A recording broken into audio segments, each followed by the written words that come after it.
बस तेरी लो जले मेरी जिंदगी तो जला तेनू मिलता ही रवे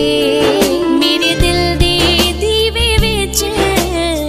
खुदावंद के ज़िंदा और पाक कलाम में से आस्तर की किताब उसका 8वां बाब। मसीह खुदावंद में मेरे तमाम बहनों और भाइयों आप सबकी सलामती हो। प्लीज़ मेरे चैनल को सब्सक्राइब करें और वीडियो को लाइक और शेयर करें। शुक्रिया। उसी दिन अक्सवीरियस बादशाह ने यहूदियों के दुश्मन हमान का घर आसिर मलिका को बख्शा और मर्दकी बादशाह के सामने आया, क्योंकि आस्तर ने बता दिया था कि उसका उससे क्या रिश्ता था। और बादशाह ने अपनी अंगूठी जो उसने हमान से ले ली थी उतार कर मर्दकी को दी, और आस्तर ने मर्दकी को हमान के घर पर मुख्तार बना दिया। और आस्तर ने फिर बादशाह के हुजूर अर्ज की और उसके कदमों पर गिरी और आंसू बहा बहा कर उसकी मिन्नत की कि हमान अजाजी की बदख्वाही और साजिश को जो उसने यहूदियों के बरखिलाफ की थी बातिल कर दे।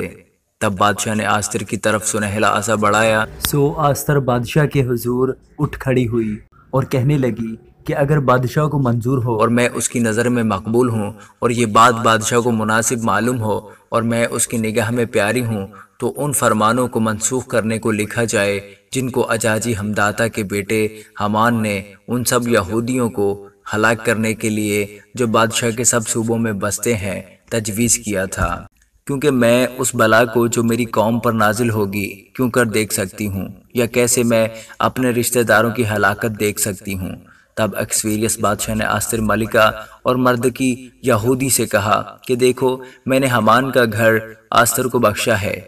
और उसे उन्होंने सूली पर टांग दिया है, इसलिए कि उसने यहूदियों पर हाथ चलाया। तुम भी बादशाह के नाम से यहूदियों को जैसा चाहते हो लिखो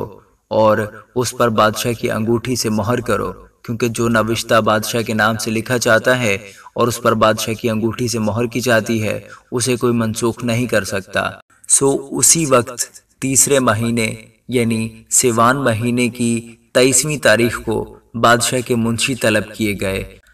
और जो कुछ मर्दकी ने हिंदुस्तान से कूच तक 127 सूबों के यहूदियों और नवाबों और हाकिमों और सूबों के अमीरों को हुक्म दिया, वो सब हर सूबा को उसी के हरूफ और हर कौम को उसी की ज़ुबान और यहूदियों को उनके हरूफ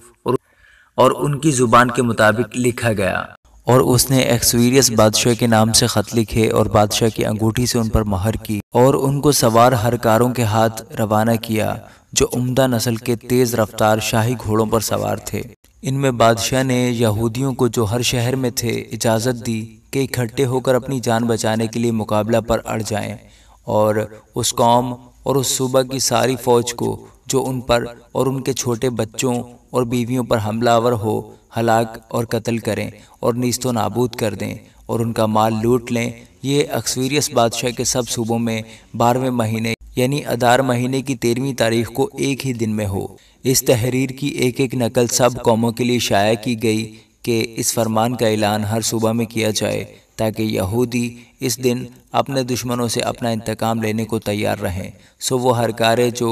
तेज़ रफ्तार शाही घोड़ों पर सवार थे रवाना हुए और बादशाह के हुक्म की वजह से तेज़ निकले चले गए, और वो फरमान कसरे सोसन में दिया गया और मर्दकी बादशाह के हजूर से आसमानी और सफ़ेद रंग का शाहाना लिबास और सोने का एक बड़ा ताज और कतानी और अरखवानी खिलात पहने निकला, और सोसन शहर ने नारा मारा और खुशी मनाई। यहूदियों को रौनक और खुशी और शादमानी और इज़्ज़त हासिल हुई, और हर सूबा और हर शहर में जहाँ कहीं बादशाह का हुक्म और उसका फरमान पहुँचा, यहूदियों को खुरमी और शादमानी और ईद और खुशी का दिन नसीब हुआ, और उस मुल्क के लोगों में से बतेरे यहूदी हो गए, क्योंकि यहूदियों का खौफ उन पर छा गया था। आमीन।